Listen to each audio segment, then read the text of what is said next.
하나님의 말씀은 신약성경 에베소서 2장 19절부터 22절의 말씀입니다.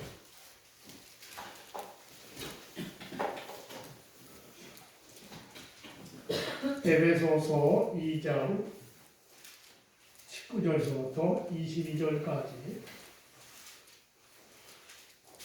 제가 한 절, 여러분들이 한 절 말씀을 교독해 보십니다. 신약성경 312페이지입니다. 12쪽이죠. 찾으셨죠? 제가 한 절, 여러분들이 한 절 보십니다.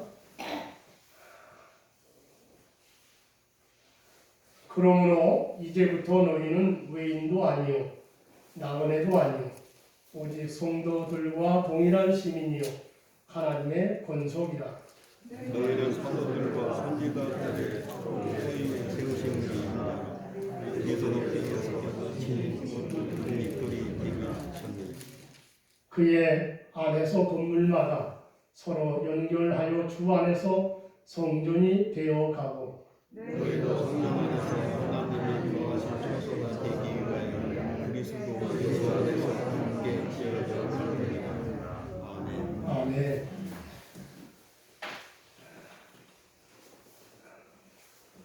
예배를 시작하면서 우리 교회 오늘 설립한 12월이기 때문에 저희가 창립 기념 예배로 주님 앞에 예배를 드린다고 했습니다. 그래서 말씀의 제목도 주님의 몸된 교회, 주님의 몸된 교회라고 했습니다.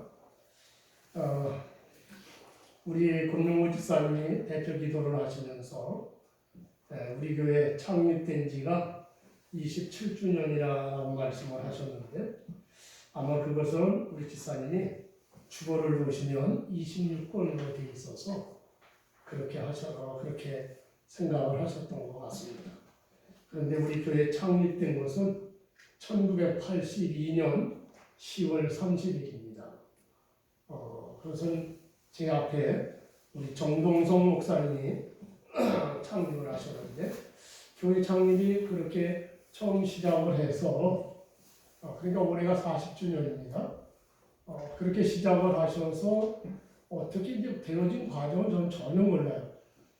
다만 이제 우리 서봉래 원사님 말씀이 개척한 지 딱 한 달 만에 당신이 오셨다는 거예요. 그 앞에 되어진 일은 당신은 모른다. 그러니까 우리 교회 제일 먼저 오셨는데 개척한 지 딱 한 달 만에 서봉사님이 오셨다는 거예요. 그 이후에는 잘 알겠는데 그 앞에는 잘 모른다 이렇게 말씀을 하시더라고요. 아무튼 정 목사님 두 네 분이 자녀들과 함께 교회를 이제 시작을 해서 우리 교회가 세워졌죠. 자, 그러면서 벌써 제가 두 번째니까 40주년이라고 하는 기념인 세월이 이렇게 흘러갔습니다. 자, 창립 기념 주일을 맞으면서 무엇보다 이곳에 교회를 세우시고 주의 뜻대로 사용해 주신 하나님께 우리가 감사를 드리면서 특히 우리가 하나님께 예배를 드릴 수 있도록 하셨다는 것 정말 저와 여러분들에게 영광스러운 일입니다. 자, 교회를 말입니다. 이제 신학적으로 구분을 합니다. 신학적으로 구분하고 이게 좀 우리한테는 잘 와닿는 이야기는 아닙니다만 우리 신학교를 가면 교회는 두 개가 있는데 하나는 천상교회와 하나는 지상교회다 이렇게 배웁니다. 그래서 그러한 것이 있기에 여러분들에게도 소개를 해드리는데 천상교회는 승리한 교회죠. 악의 세력을 쳐부순 영광스러운 교회, 완전한 교회. 그 교회가 어디 나오느냐? 요한계시록에 나오죠. 예수님, 우리 하나님께서 보좌에 앉으시고 어떻게 생기셨다 이런 건 안 나옵니다. 하나님이 보좌에 앉아 계시고 24 장로들이 하나님 앞에 거룩하다, 거룩하다, 거룩하다 이렇게 경배하는 그것이 영광스러운 교회의 모습이요. 또 요한계시록 21장에 보면 거기에 나타나는 그 새 하늘과 새 땅의 새로운 세상 거기가 영광스러운 천상교회입니다. 그것을 이야기하는 거죠. 그 교회는 흠과 티가 없는 완전한 교회입니다. 근데 우리가 지금 소속한 이 교회를 지상교회라 이렇게 말합니다. 승리한 천상교회가 있고 지금 우리가 있는 소속한 지상교회, 이 세상의 모든 교회는 지상교회인데 지상교회는 전투하는 교회입니다. 지상교회는 흑암의 세력과 영적 전쟁을 벌이는 그러한 교회입니다. 에베소서 6장 12절 13절에 우리의 씨름은 혈과 육을 상대하는 것이 아니요 통치자들과 권세들과 이 어둠의 세상 주관자들과 하늘에 있는 악의 영들을 상대함이라. 그러므로 하나님의 전신갑주를 취하라. 이는 악한 날에 너희가 능히 대적하고 모든 일을 행한 후에 서기 위함이라. 자, 이런 교회가 지상교회죠. 그런데 지상교회를 우리가 말할 때 두 가지를 전제해야 됩니다. 무슨 말이냐면 지상교회는 첫째로 불완전하다는 겁니다. 천상교회, 우리 하나님이 계시는 그 교회는 완전한 교회지만 우리 지상교회는 불완전합니다. 그래서 지상교회는 이와 같이 불완전한 교회이기에 천사 집단도 아니고 성자들이 모인 교회도 아니고 의인들이 모인 곳도 아닙니다. 그래서 우리 한 사람 한 사람을 털면 먼지 안 나는 사람 없고 두들기면 깡통 소리가 나지 않는 사람이 없어요. 그런 사람들이 다 모여서 이와 같이 모여있는 이곳, 그 교회가 바로 지상교회입니다. 세상 사람들은 변하여 새 사람 된 사람들만 모인 곳이 교회라 이렇게 생각을 합니다. 거룩한 사람, 의로운 사람, 그러한 사람들이 모인 곳이 교회다 그렇게 봅니다. 그래서 교회가 분쟁하는 것을 보거나, 그러니까 싸움하는 것, 또 목사님들 가운데 혹은 성도님들 가운데 문제를 일으키는 사람을 보면 세상 사람들은 실망하죠. 실망을 한 그 이상으로 비난하게 됩니다. 교회도 다 똑같은 인간들이다 이렇게 말을 하죠. 그러나 찬송가 143장의 작사자인 아이작 와츠는 그 찬송가 143장을 보시면 인간은 뭐라고 하시면 이 벌레와 같은 날, 벌레와 같다. 우리 인생은 다 부동이와 같다. 이 벌레와 같은 인간들이 모여 쓴 것이 교회입니다. 그러므로 이 세상에서 완전한 교회, 이상적 교회는 없습니다. 그런 교회를 여러분 찾아보십시오. 한 군데도 없습니다. 그러나 내가 하나님 앞에 죄인임을 깨달았고 겸손히 두렵고 떨림으로 구원을 이루어가는 곳이 바로 성도들이 모인 곳입니다. 그러므로 불완전하지만 세상 그 어떤 모임과는 다릅니다. 성도들은 세상 사람들과는 다릅니다. 또 달라야 됩니다. 믿으시면 아멘 하시길 바랍니다. 자, 두 번째는 교회는 예수님의 교회라고 했죠. 전제하는 것이 지상교회. 첫째 전제는 불완전한 교회. 두 번째는 예수님의 교회라는 겁니다. 마태복음 16장 18절을 보시면 예수께서 내가 이 반석 위에 내 교회를 세우리라고 말씀을 하시죠. 여기 이 말씀 속에서 교인이 주인이 누굽니까? 주인이 누굽니까? 다 나오지 않습니까? 교회 설립자가 누구냐? 다 분명히 여기에 드러나고 있죠. 그러므로 교회의 주인은 교회를 개척한 사람이 아닙니다. 헌금을 많이 했거나 사제를 바친 사람도 아닙니다. 교회가 어려울 때 헌신한 사람도 아닙니다. 교회 목사도 아니고 장로도 아니고 교인도 아니었습니다. 물론 교회가 어느 날 갑자기 세워져 나타나는 것은 아닙니다. 뜻이 있는 사람이 예배당 장소를 구하고 또 가까운 친지들이나 또한 가까운 사람들을 모아 예배를 드림으로 교회가 시작하는 겁니다. 그러나 교회는 하나님께서 충성스러운 사람들을 세우셔서 예수님의 이름으로 교회를 세웠기 때문에 예수님의 주인이시고 예수님의 교회인 겁니다. 그러나 여러분, 교회만 그렇습니까? 교회만 다 예수님 겁니까? 아니죠. 우리의 생명도 우리의 재산도 우리의 소유도 내 건강도 다 주님이 주인이십니다. 우리가 예수님을 뭐라고 했습니까? 주님, 주라는 단어를 사용합니다. 주. 이 말을 왜 사용합니까? 여러분 알고 사용하시는지요? 이것은 내 모든 것의 소유권이 주인이신 예수님에게 있습니다. 그런 뜻이에요. 그래서 우리 하나님을, 우리 예수님을 주님 이렇게 부르는 겁니다. 오늘 우리 교회 창립 기념주일을 맞아서 에베소서에 나타난 주님의 몸된 교회는 어떤 교회인가를 우리가 살펴보고 바른 교회상을 가지시기를 주의 이름으로 축원합니다. 자, 첫째로 교회와 그리스도는 하나라는 사실입니다. 교회와 그리스도는 하나다. 에베소서 1장 22, 23절에 보면 우리 예수님을 교회의 머리라고 하셨고 또 교회는 그의 몸이라 라고 말씀합니다.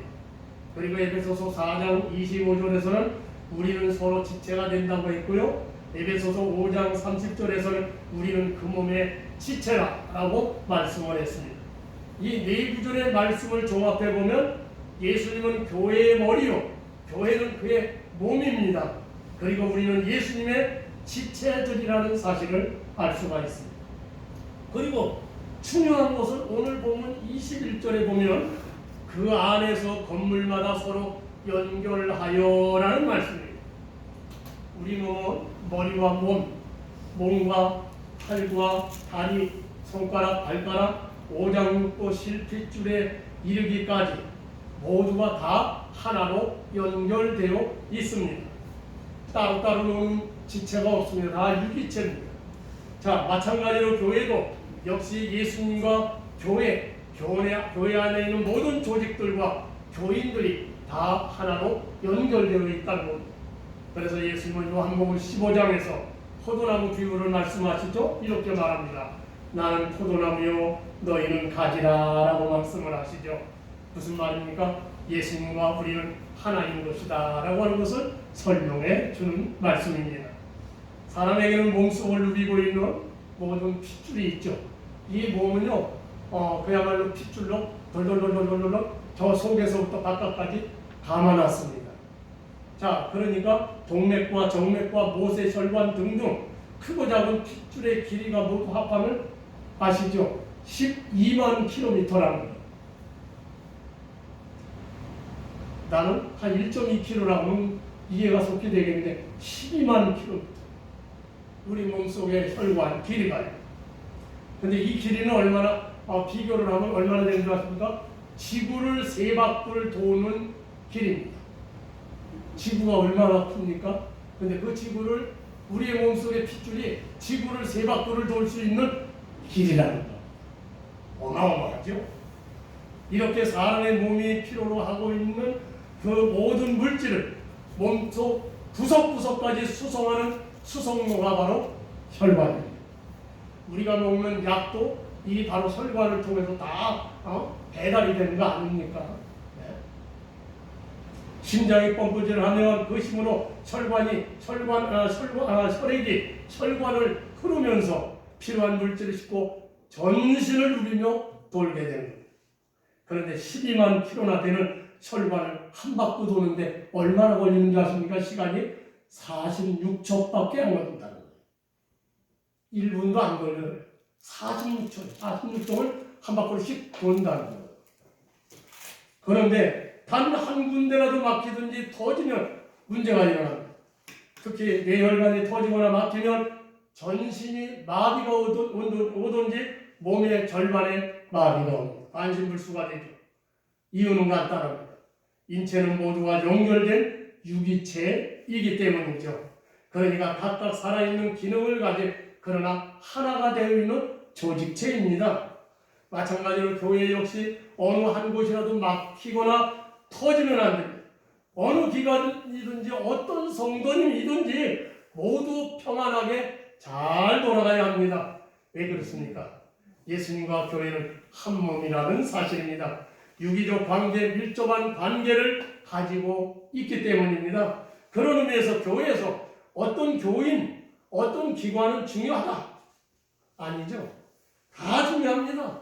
어떤 교인이든지 어떤 기관이든지 덜 중요하고 더 중요한 것이 아니에요. 모두가 중요하고 모두가 귀한 것. 우리 몸에는 하찮은 지체가 하나도 없죠. 별로 쓸모없어 보이는 새끼 발가락. 이건 뭐 있어도 되고 안 되고 없어도 뭐 별 지장이 없겠지. 아닙니다. 여러분 이 새끼 발가락을 딱 자르는 순간 어떻게 됩니까? 달리기를 못합니다.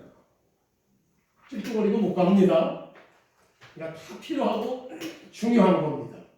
우리 성도님 한 사람 한 사람이 다 중요하고 귀중한 분들입니다. 그러므로 우리가 어떤 분은 필요하고 어떤 분은 덜 필요하지 이런 생각을 하면 안 됩니다. 다 우리 예수님과 하나 된 유기적 관계로 있는 분들이기 때문이죠. 그러므로 우리가 전도를 잘 못하시면 그래서 새 사람을 데려오지 못하잖아요. 우리가 잘 그런데 새로운 성도님이 딱 보여요. 그러면 여러분 제가 부탁하고 또 부탁하지만 여러분들이 친절하게 다가가서 인사하고 영접해 주시기를 바랍니다. 그래야 그분이 우리 교회에 정착해 있죠. 언젠가도 말씀을 드렸지만 교회를 정착하려면 첫째로 6개월 안에 친구를 만들어야 된다는 거예요. 아무도 6달을 다녔는데 아니 1년을 다녔는데도 소 닭보듯이 하면 안 되죠. 제가 의정부에서 목회하는데 우리 저 빼골에 밀락동 저 끝머리입니다. 거기에서 오시는 우리 두 분 어르신네들이 있었어요. 그 부인 되시는 우리 저치사님은 전신 뭡니까? 뭐라 그러죠? 갑자기 생각해. 그 전신으로 말이 안 되네. 그게 와가지고 이게 잘 움직이지를 못하셔요. 근데 우리 그 박가치사님은 꼭 우리 정수웅 장로님 같이 생기셨어요. 기도 그만하고 아주 그냥 빠릿빠릿하시고 말씀도 또 잘하시고 정장님도 더 잘해요. 근데 그분이 꼭 우리 교회 오시면 이런 말을 해요. 아니 이거 내가 온 지가 얼마나 되는데 아니 소 닭보듯이 한단 말이야 우리 교인들이 그러시더라고.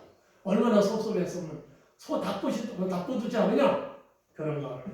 그래서 여러분 우리가 전투를 하지 못하더라도 새 사람이 오면 여러분들이 반갑게 맞이하고 반갑게 대해주고 친절하게 대해주고 안내도 해주고 특별히 친구가 되어주시기를 바랍니다.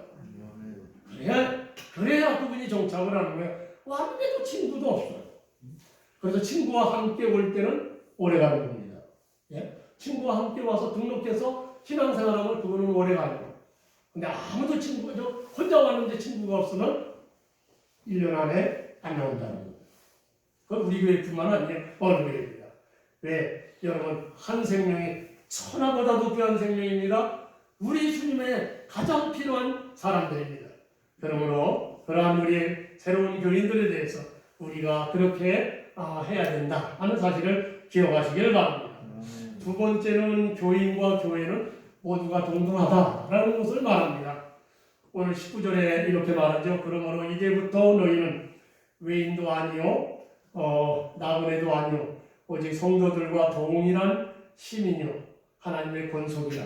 조금 전에 우리 그 집사님이 어떤 병이 했더니 관절염 전신관절염이 오니까 못 움직이시더라고. 일어나지 못하고. 자, 제가 생각이 나서 말씀을 드립니다. 자, 우리 교인과 교회는 모두가 동등하다. 자, 그래서 19절에 그러므로 이제부터 너희는 외인도 아니요 나그네도 아니요 오직 성도들과 동일한 시민이요 하나님의 권속이라 라고 했습니다. 이 말씀은 모든 그리스도인과 모든 교회는 다 동일하고 다 동등하다라는 말입니다. 교회 안에는 빈부귀천이 없죠. 교회 안에는 상하가 없습니다. 네? 주인도 손님도 없습니다. 우리나라 초대교회 지금부터 120년 전에 승동교회, 연동교회라는 교회가 있었는데 승동교회 안에서는 당회가 열렸어요.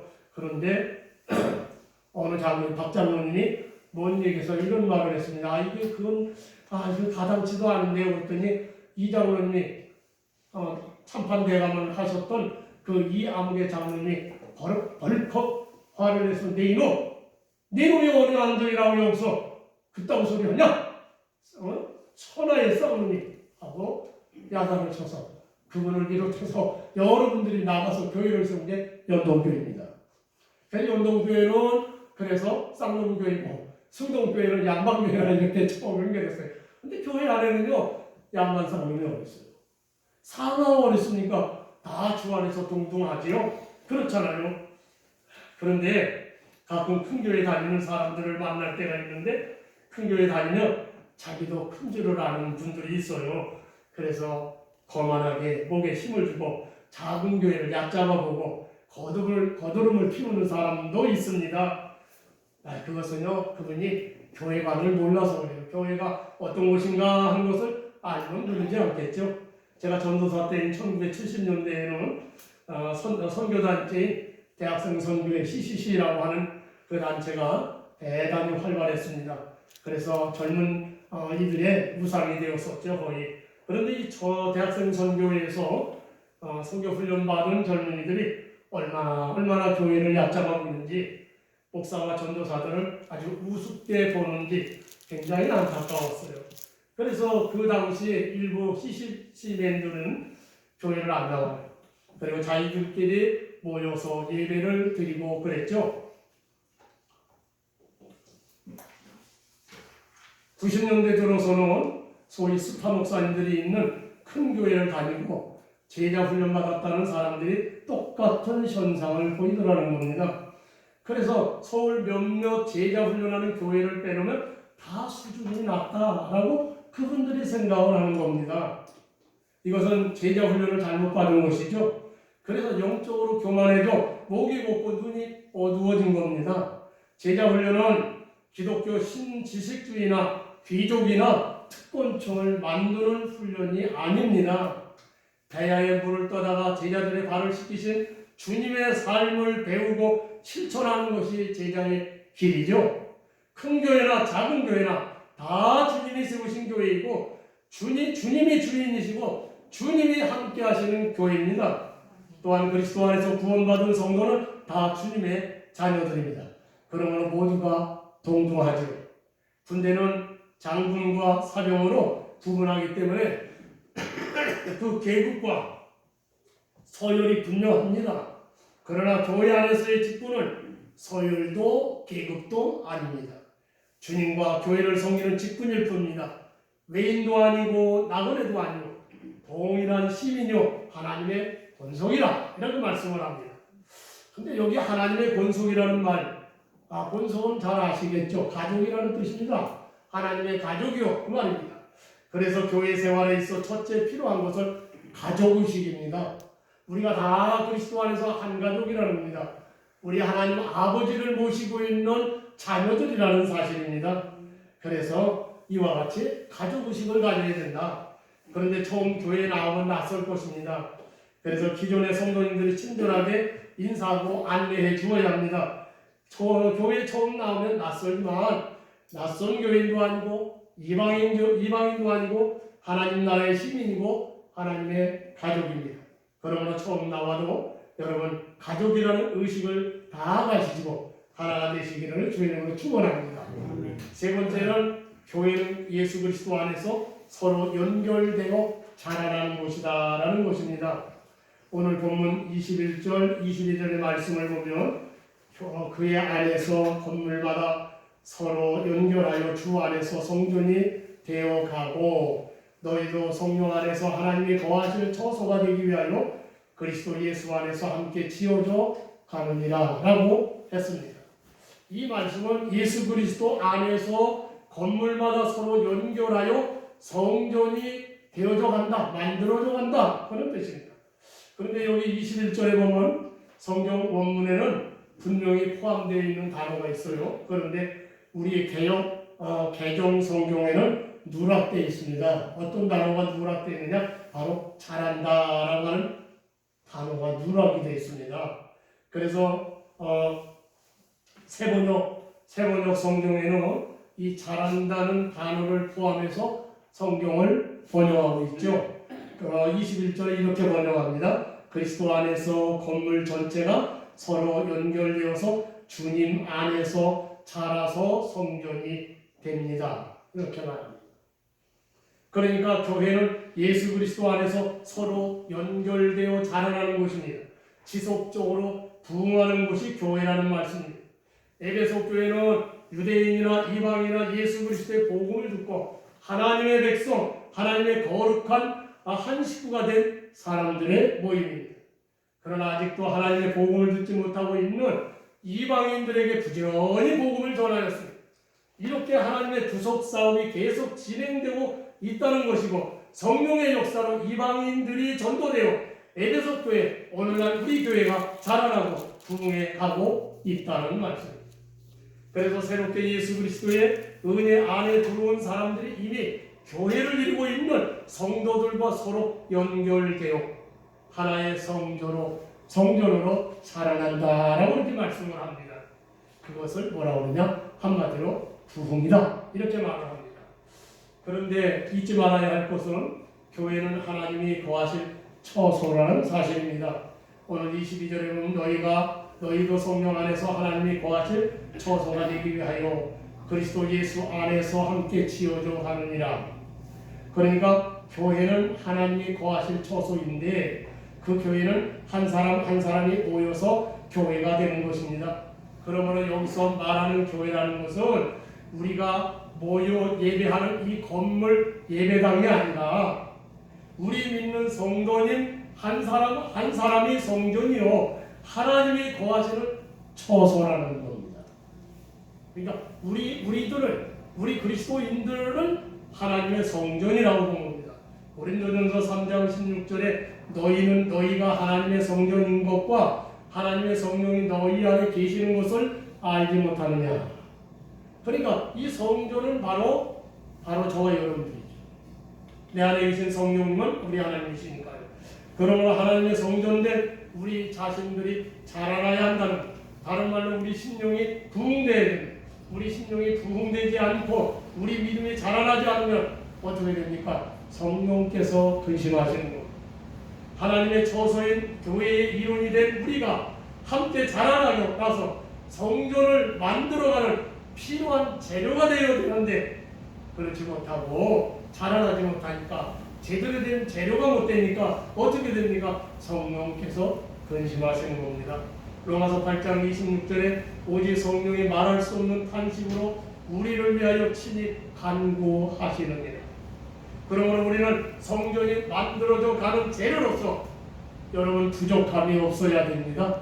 우리가 이 하나님의 성전을 만들어 가는 한 사람 한 사람이 다 재료라는 거예요.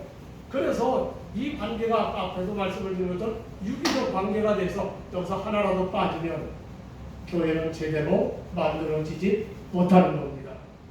그러면 무엇으로 자라서 성전이 되어지는 걸까요? 성전이 되어질까요? 다른 말로 교회의 부흥의 기초는 도대체 뭘까요? 본문 20절 말씀에 보면 이렇게 말합니다. 너희는 사도들과 선지자들의 토리 위에 세우심을 입은 자라 그리스도 예수께서 친히 모퉁이 돌이 되셨느니라 라고 하셨습니다. 먼저 사도왕은 이 교회가 사도들과 선지자의 터 위에 세워졌다 이렇게 말씀을 합니다. 바울은 교회가 사도들과 선지자라는 두 개의 튼튼한 기초 위에 세워졌다는 겁니다. 자, 그러면 사도들은 누굴까요? 사도들은 예수님의 제자시죠. 예수님의 제자로서 예수 그리스도의 죽으심과 부활을 직접 눈으로 보고 체험한 산 증인들입니다. 그들은 예수님의 부활을 증언하고 복음을 전파하는 자들입니다. 또한 선지자들은 누굽니까? 선지자들은요, 오늘 이 에베소서에 나오는 선지자, 초대교회도 있었어요. 사도행전에 보면 선지자들이 나오죠. 그러나 대체로 구약시대에 하나님의 말씀을 가지고 오실 예수님을 증거한 분들이 선지자들입니다. 사도원의 교회가 사도들과 선지자들의 터 위에 세워졌다라는 말은 사도들은 신약 성경을 중심으로 증거한 분들이고 선지자들은 구약 성경을 증거한 분들입니다.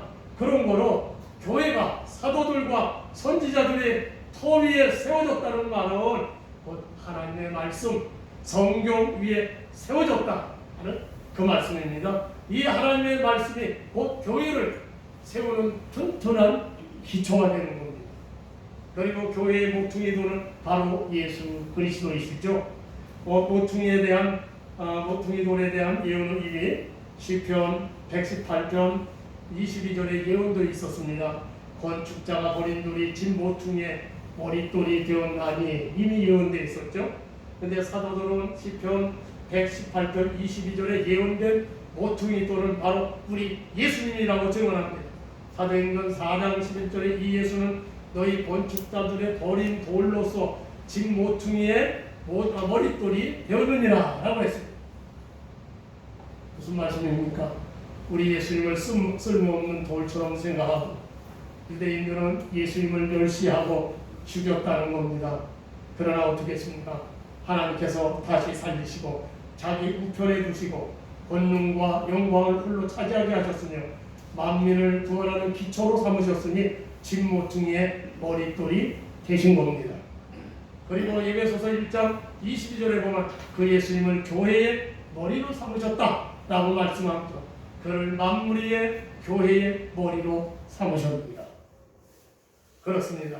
우리 주 예수 그리스도는 교회의 머리요 기초석입니다.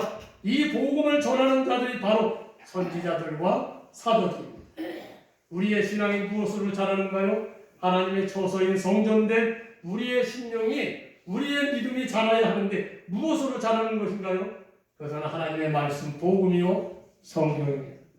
디모데후서 3장 15절로 17절에 성경은 능히 너로 하여금 그리스도 예수 안에 있는 믿음으로 말미암아 구원에 이르는 지혜가 있게 하느니라. 모든 성경은 하나님의 감동으로 된 것으로 교훈과 책망과 바르게 함과 의로 교육하기에 유익하니 이는 하나님의 사람을 온전하게 하며 모든 선한 일을 행할 능력을 갖추게 하려 함이라. 여기 성경은 첫째로 구원에 이르는 지혜가 있게 한다고 했죠. 다시 말해서 성경을 통해서 우리가 믿음이 생기고 그 믿음을 통해서 우리가 구원을 받는 은혜가 생기는 겁니다. 둘째로 성경은 하나님의 사람으로 온전하게 만든다는 겁니다. 성령으로 감동되어 기록된 성경을 통해서 교훈과 책망과 바르게 함과 의로 교육을 받게 되어 하나님의 사람으로 온전하게 되는 겁니다. 여기 하나님의 사람으로 온전하게 된다는 말은 하나님의 백성으로 적합한 사람이 되게 하신다는 그 말씀입니다. 세 번째는 성경은 모든 선한 일을 행할 능력을 갖추도록 만든다는 겁니다. 그러니까 성경을 통해서 선한 일에 쓰임받을 만한 사람으로 변화되는 겁니다.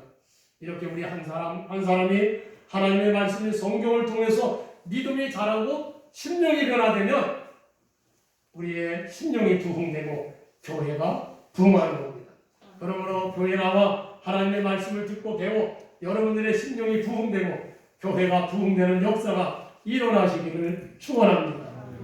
마지막 네 번째는 성도들은 교회를 보양해야 된다 이렇게 말씀을 합니다.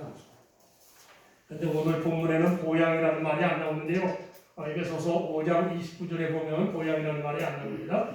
근데 거기 우리가 개역 성경에 보면 누구든지 언제나 자기 육체를 미워하지 않고 오직 양육하여 보호하기를 그리스도께서 교회를 보양함과 같이 하나니라고 했습니다.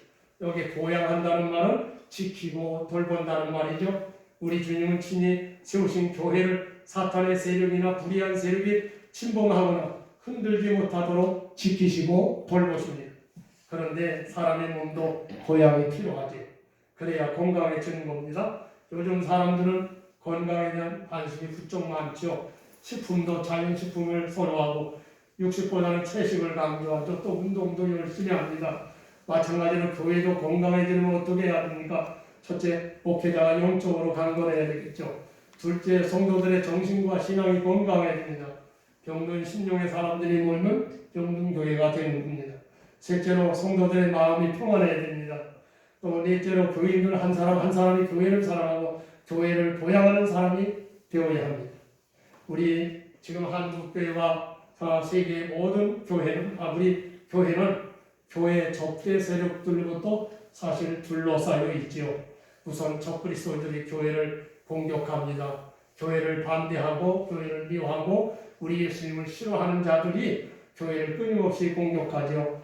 또 이단은 얼마나 많이 득세하고 있습니까? 또 많은 신자들이 믿음을 잃고 세상으로 나가고 있습니다. 그러므로 교회가 흔들리고 있어요. 그래서 오늘 저와 여러분들은 교회를 보양해야 된다는 겁니다. 예수님과 교회는 하나입니다. 우리는 예수님과 교회를 사랑해야 합니다. 교회를 지켜야 됩니다. 이단과 적그리스도로부터 지켜야 되고 또한 우리가 파수꾼이 되어야 합니다.